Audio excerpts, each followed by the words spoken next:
मौसम की तब्दीली की वजह से ज़्यादातर बच्चों और बूढ़ी उम्र के लोगों में चेस्ट इन्फेक्शन का प्रॉब्लम होता है। ये प्रॉब्लम ज़्यादातर सर्दी के मौसम में होता है, मगर जब मौसम तब्दील होता है, जैसे अब मौसम तब्दील हो रहा है, गर्मी ख़त्म हो गई है और सर्दी का मौसम शुरू हो रहा है, ऐसे मौसम में चेस्ट इन्फेक्शन के प्रॉब्लम के जो ख़तरात हैं वो बढ़ जाते हैं। आज की वीडियो में हम आपको बताएंगे कि चेस्ट इन्फेक्शन क्या है, इसकी अलामात क्या हैं, इसकी वजूहात क्या हैं, और लास्ट में हम आपको इसका इलाज और होम रेमेडी भी बताएंगे। हमारी वीडियो को लास्ट तक ज़रूर देखें। चेस्ट इन्फेक्शन फेफड़ों को मुतासर करता है। फेफड़ों में मौजूद हवा की नालियाँ और जो थैलियाँ होती हैं, इनमें पीप और रतूबत जमा हो जाती है, और इस रतूबत की वजह से जो हवा की नालियाँ और थैलियाँ होती हैं ये सूज जाती हैं, जिस वजह से सांस लेने में तकलीफ़ होती है। सिम्टम्स ऑफ चेस्ट इन्फेक्शन, अगर चेस्ट इन्फेक्शन की अलामात की बात की जाए तो मुस्तकिल खांसी रहती है। खांसी के साथ जर्द रंग की या सब्ज रंग की बगलम आती है। खांसी के साथ खून भी आ सकता है। सांस का फूलना, सांस लेने में तकलीफ का होना, और जब सांस लें तो इसमें खरखराहट की आवाज़ का आना। ज़्यादातर जो बच्चों में अगर चेस्ट इन्फेक्शन ज़्यादा हो तो बच्चों में सीटी आवाज़ भी निकलती है। दिल की धड़कन का तेज़ होना और सीने में दर्द होना। चेस्ट इन्फेक्शन की वजह से बच्चों में चिड़चिड़ापन हो जाता है।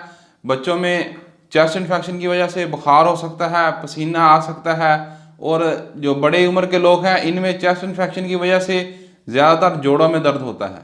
चेस्ट इन्फेक्शन काजेज़, अगर चेस्ट इन्फेक्शन की वजूहात की बात की जाए तो चेस्ट इन्फेक्शन बैक्टीरिया और वायरस की वजह से हो सकता है। जो हलक की सोजिश होती है ये वायरस की वजह से होती है, और जो नमूनिया की बीमारी होती है ये बीमारी ज़्यादातर बच्चों और बड़ी उम्र के अफराद में होती है, ये बैक्टीरिया की वजह से होती है।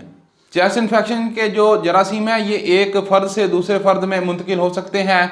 ये खांसने, छींकने और जो इन्फेक्टेड पर्सन है इसके साथ हाथ मिलाने या कोई चीज़ शेयर करने से भी दूसरे फ़र्द में ये मुंतकिल हो सकते हैं। ऐसे अफराद जिनमें चेस्ट इन्फेक्शन का जो ख़तरा है ये सबसे ज़्यादा होता है, इनमें दूध पीने वाले छोटे बच्चे या ऐसे बच्चे जिनकी उम्र 6 से 2 साल है, इनमें भी चेस्ट इन्फेक्शन का ख़तरा ज़्यादा होता है।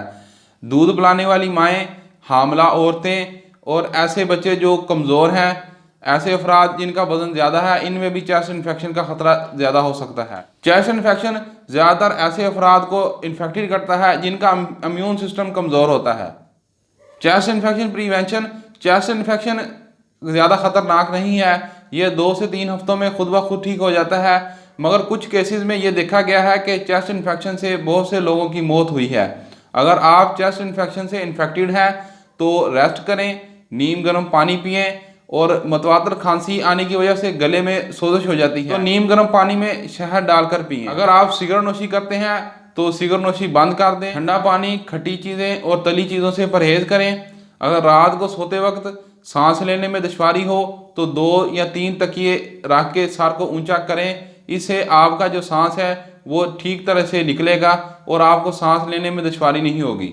और भाप ज़रूर लें। चेस्ट इन्फेक्शन की वजह से अगर आपकी तबीयत ज़्यादा ख़राब है तो फौरी डॉक्टर से रजू करें। सेल्फ मेडिकेशन से परहेज़ करें। चेस्ट इन्फेक्शन के प्रॉब्लम में ज़्यादातर जो डॉक्टर हजरात हैं ये एंटीबायोटिक और पेन किलर रिकमेंड करते हैं। होम रेमेडी, अगर आप चेस्ट इन्फेक्शन के प्रॉब्लम का ट्रीटमेंट घर पर करना चाहते हैं तो अदरक का इस्तेमाल आपकी मदद कर सकता है। अदरक में एंटीबायोटिक और एंटी वायरल प्रॉपर्टीज़ मौजूद होती हैं जो चेस्ट इन्फेक्शन को कम करने में मदद कर सकती हैं। अदरक का इस्तेमाल आप कावा बनाकर भी इस्तेमाल कर सकते हैं।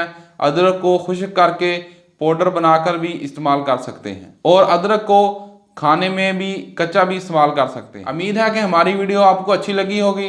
नेक्स्ट वीडियो के साथ हाजिर होंगे, तब तक के लिए अल्लाह हाफिज़।